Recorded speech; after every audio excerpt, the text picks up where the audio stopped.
Live from ABC7, this is Eyewitness News on LA 56. 4 dogs killed in a brutal stabbing in Riverside. Only one survived. Now many are asking who could have done this to someone's pets. We have surveillance video of a person of interest. Good evening, I'm Colleen Sullivan. I'm David Ona. Welcome back to ABC7 Eyewitness News on LA 56. The owner thinks he may have a pretty good idea who attacked his dogs. His Inland Empire Bureau reporter Leticia Waters tells us police are looking for a person of interest in this case. This is just devastating. Robert Carter gingerly holds his dog Saintly. The 3-year-old Chihuahua pug mix is recovering from a stab wound to her stomach and a broken rib. She is one of the lucky ones. It's a crazy thing to come home and find all of your dogs dead. Carter points to the spot in the yard where he found 2 of his dogs lifeless. He says 2 others lay nearby, severely injured, and had to be put down. Police say the attack on the dogs likely happened early Sunday morning. That's when Carter's neighbor Eddie Gonzalez says he heard a big commotion going on outside. It was around 1:30 and we heard all the dogs barking.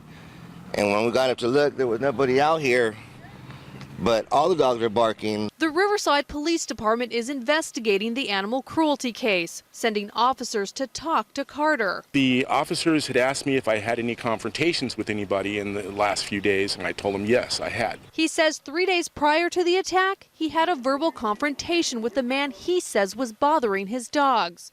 Riverside County Animal Services is assisting police with the investigation and confirms all 4 dogs had been stabbed. It's despicable, it's horrific, it's something that, we shake our heads at. Who can harm an animal? As for Saintly, she refuses to go outside. Carter says his 2 other dogs are also traumatized. They're really distraught at this point. I just got them to come out this morning. Other than that, they want to stay in the house. That was Leticia Waters reporting. Now, police have now identified a person of interest in this case. They say he's the man in the purple shirt who appears on this surveillance video. You see him walking by and leaning over the fence, appearing to agitate the dogs. Take a good look. The dog's owner says he got into a confrontation with this man on Thursday. And if you recognize him, call Riverside Police at 951-354-2007. The owner says the attack itself was not caught on camera. The man accused of using his baby as a human shield is expected to survive after getting shot by sheriff deputies in Willowbrook. Deputies say the suspect shot his ex-girlfriend's new boyfriend in the 2400 block of East 126th Street last night, then drove off with his baby. They say a short time later the man shot at them, but they held their fire for fear of hurting the child. Eventually, the baby's mother took the child from the suspect. Deputies say that's when the suspect pointed his gun at them and they opened fire. No deputies were hurt. The new boyfriend is also expected to survive. The search is on for a man caught on camera robbing a convenience store in Chino. Police say he pulled a large knife out of his waistband as he robbed a 7-Eleven Friday. They also want to question him about similar robberies in Montclair and Ontario. The suspect is white or Hispanic, 5 feet 6 inches tall, thin build with very short brown hair. Witnesses say he had fresh cuts under his left eye and on his left hand. If you recognize him, you're asked to call Chino Police at 909-628-1234. Experts want to take a look at hundreds of large concrete buildings in Los Angeles. There's concern they're vulnerable to earthquakes. Here's Eyewitness News reporter Rutabe Shabazi. More than 1,000 buildings around Los Angeles, including schools, hospitals, department stores, and tourist sites, are listed in a study released by UC Berkeley after a public information request. Experts say they need to be looked at more closely to explore whether they need to be retrofitted for earthquake safety. There is a concern about the behavior of these buildings. And so in order to be able to have a place for people, hopefully it could still be within the building, whether it's a place where they live or a place that they work, we think that these are buildings that, because we know of some deficiencies inherent with these buildings, that they should be brought up to a higher level than where they are now. Michael Cochran, president of the Structural Engineers Association of California, will be involved in the analysis process, which is planned in 3 stages, each one taking a more in-depth look when many of the buildings may be eliminated from the list. She may have substantial damage to these where there could be a much larger loss of life, which could be prevented by doing some sort of retrofit to these buildings. The authors of the study stress the list does not mean the buildings are dangerous or more likely to collapse. Rather, they're concrete buildings constructed before 1976, not built to current code. With the cost of retrofitting potentially in the millions of dollars to the building owners, the City Council and Mayor's office are now trying to come up with ways to offset the cost. Councilmember Mitchell Englander is working on creating a tax credit to help people with the expense. We've got to verify the information. We've got to bring in building inspectors. We've got to ensure that we've got something on the back end of this. That's the critical thing. Create an incentive for the property owners to retrofit these buildings. This afternoon, the office of LA Mayor Eric Garcetti released a statement on the study saying, quote, "While this research does not investigate the seismic condition of any individual buildings, the city of Los Angeles will evaluate this and other research as we work to make LA more prepared for the next big earthquake," end quote. And again, the authors of the study want to emphasize that these buildings are not classified as at greater risk or more dangerous, and that the list might not be 100% accurate. To see the full list, visit our website at abc7.com. Rutabe Shabazi, ABC7 Eyewitness News. State lawmakers approved a bill to preserve beach bonfires in Southern California. The legislation comes after Newport Beach proposed removing 60 fire pits, citing concerns over air quality. The new bill directs local communities to come up with solutions to lower pollution and protect the beach tradition. The bill passed the Assembly by unanimous vote today. And non-filtered cigarettes could soon make a comeback in California. A new bill in Sacramento would heavily fine anyone who sells the popular filtered variety. The bill is aimed at cutting down on litter, since cleaning up cigarette butts costs the Transportation Department millions of dollars every year. If the bill passes, selling filtered cigarettes would carry a fine of $500. Some big changes coming to movie theaters. The new guidelines coming from theater owners aimed at capturing audience attention and promoting competition. One major thing film buffs will notice: shorter movie trailers. I give you Hercules!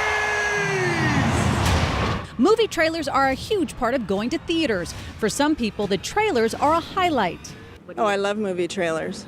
Yeah, they're my favorite thing. Sometimes I watch them on the internet just to look at them. Today, the National Association of Theater Owners released in-theater marketing guidelines to maximize the movie industry's marketing efforts. One big change: movie trailers will now run only 2 minutes. I want to have a bit of a mystery about what it is. If you're seeing the whole thing, I like longer trailers tend to.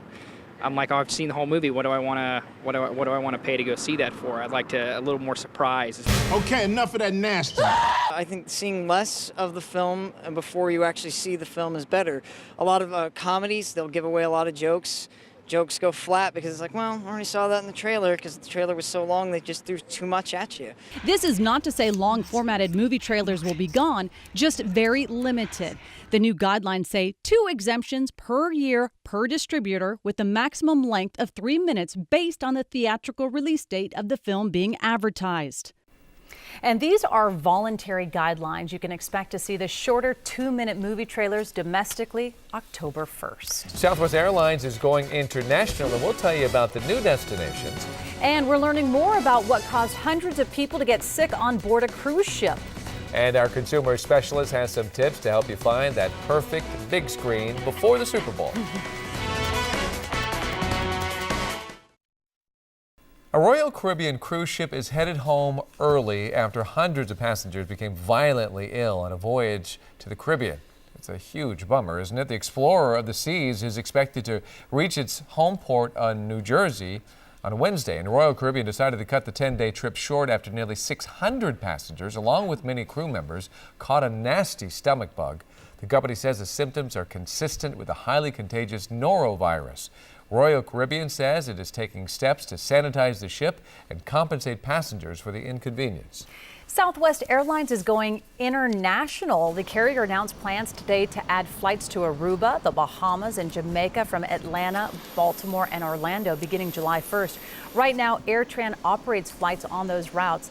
Later this year, Southwest is expected to take over 4 AirTran destinations in Mexico and the Dominican Republic. Southwest merged with AirTran in 2011. Well, if you have to stay home while you're getting everything together for your Super Bowl party, don't forget the big screen TV. Consumer specialist Rick Romero shows you what to look for before you start shopping.